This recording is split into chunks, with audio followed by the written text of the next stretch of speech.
일본이 제일 두려워하는 게 한국이 자신들을 더 이상 두려워하지 않고 무시하는 거다.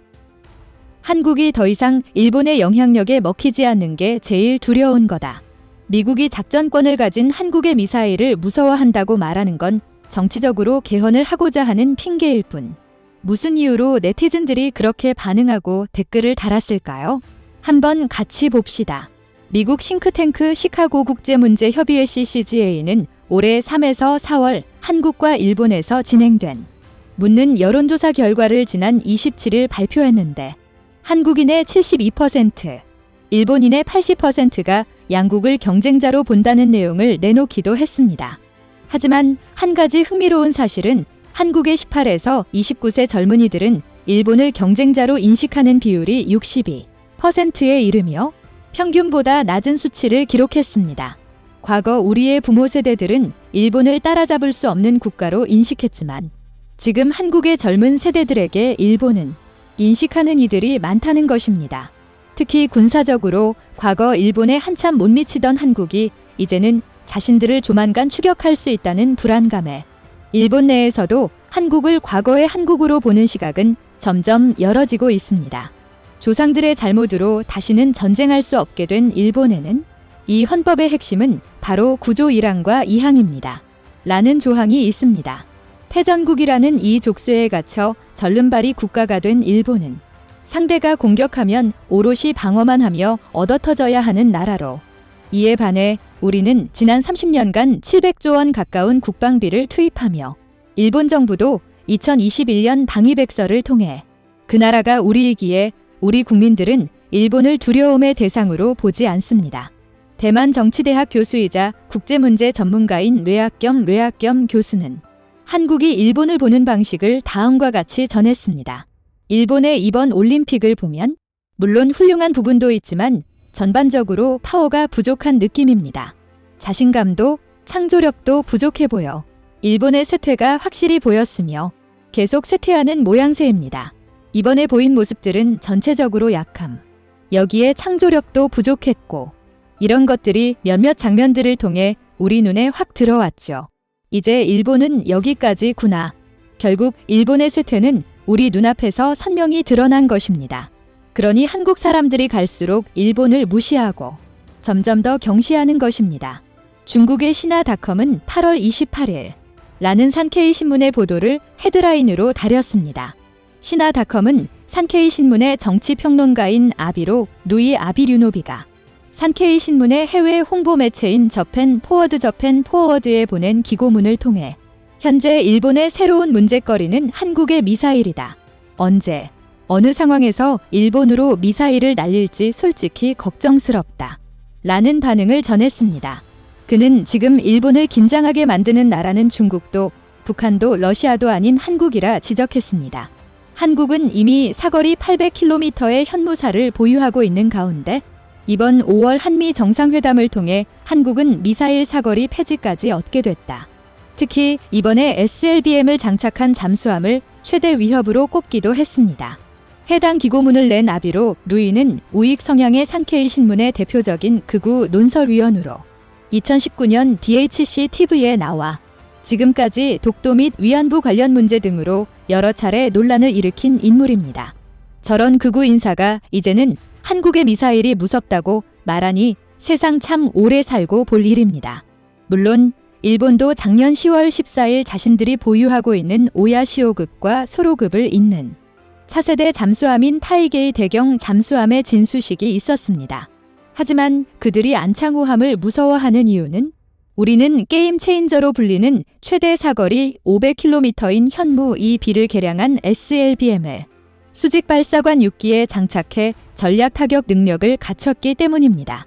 사실 일본이 과거에 비하면 많이 비실대고 있지만 한때는 세계 2위의 경제 대국이었으며 지금도 국방비의 상당 부분을 해군력에 사용하고 있는 나라라 결코 무시할 수 없는 해군 강국이긴 하지만 그렇다고 과거처럼 졸 필요는 전혀 없다는 것입니다. SLBM 6기를 장착하고 레이더 등에 포착되지 않으며 은밀히 기습 타격이 가능한 잠수함의 수량은 사거리 봉인이 풀린 중장거리 탄도미사일들은 점점 더 늘어날 것은 자명한 일입니다. 산케이 신문은 일본 고위 관료의 말을 빌려 미국은 한미 사거리 폐지 때도 일본에 알려주지 않았으며 이제 한국의 미사일은 일본 열도 전체를 사정거리에 두고 있다. 가까운 시일 내에 한일 간의 전쟁의 가능성은 없지만 이미 한국은 일본에 비해 우위를 점하게 됐다. 북경만보는 라며 관련 소식을 전했습니다. 과거 일본의 정계 인사들은 한국의 위협에 긴박감을 느끼지 못한 것이 사실이었으나 이번 산케이 신문의 보도로 인해 일본이 적잖이 충격을 받은 모습이다. 만약 미국이 없다면 일본이 지금 한국을 막을 수 있을지 이에 대해 일본 현지에서도 회의적인 시각이다. 중국 인민해방군 해군 소장 출신으로 무기 전문가인 윤탁은 미국이 중국을 견제하기 위해 한국을 무장시키는 불똥이 엉뚱하게 일본으로 튀었다. 현재 한국의 군사력 팽창에 가장 경계를 드러내고 위협을 느끼는 나라는 중국이 아니라 일본이다. 동해상 자위대가 보유할 수 있는 대한미사일로 어떻게 한국을 방어할 수 있겠는가? 과거 일본이 군사력에서 한국에 앞선다고 큰 소리를 냈지만 이제는 한국의 지상 그리고 수중에서 날아오는 미사일이 일본을 골치 아프게 만들고 있다. 선전방송국 군사평론가이자 해군 무기 전문가인 석갱은 관련 뉴스에 관해 다음과 같이 분석했습니다. 한국과 일본은 다들 아시는 것처럼 영토 분쟁을 벌이고 있습니다. 한국은 독도로 일본은 다케시마로 부르는 곳입니다. 그런데 한국이 이렇게 수중 타격 능력이 강화된다면 이는 그만큼 일본에 대한 위협이 커진다는 것을 말하는 것이며 이렇게 되면 한일 간의 영토 분쟁에서 한국은 더욱더 주도권을 얻을 수 있고 한국은 점점 더 우위를 점할 것입니다. 해당 소식을 접한 중국 네티즌들의 반응은 수도 없이 이어졌습니다. 한국이 일본을 공격하는 것을 무서워하겠지만 더 무서워하는 것은 한반도 통일이겠지. 일본은 악행을 너무 많이 저질렀어. 한국이 일본의 악몽을 선사하네. 북한이나 한국, 일본 모두 미국이 중국 주변에 설치한 화약고 아닌가? 일본 고위급 관료가 한국이 언제 일본에 공격을 가할지 모르겠습니다라는 글이 가장 인상 깊네. 일본이 겁은 내겠지만 이를 핑계로 군사 역량을 강화할 것 같아. 한국 잠수함 탄도미사일 사거리가 중국까지 올까? 전시되면 우리와 한국은 원한지간이 없으니까 단결하겠지? 한국이 비록 작지만 결국 약한 나라가 아닙니다. 우리도 경계해야 합니다. 한국이 원래 야심이 큰 나라야. 만약 무기 제한이 없었다면 미국도 컨트롤 못했을 거야. 나라가 힘이 없으면 주변국들에 멸시받게 됩니다. 우리는 전쟁을 원하지 않습니다. 그리고 우리는 주변국을 침략하지 않습니다. 하지만 도발 시 이에 대응하고 응징할 능력을 대한민국은 보유하고 있습니다. 시청해주셔서 감사합니다. 행복한 하루 보내시길 바랍니다. 다음은 관객들의 댓글입니다. 대한민국과 중국이 원한 관계가 없다라. 저렇게 생각하는 중국인이 있다는 게 놀랍네요.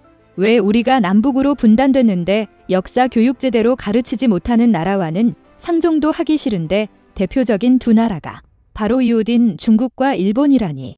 탄두 중량 10톤짜리를 개발하여 최소 3,000기 정도는 보유하여야 하고 현무사는 10,000기 정도 보유하고 있어야만이 핵무기 없이도 안보를 유지할 수 있지만 결국엔 우리도 핵무기를 보유해야 합니다.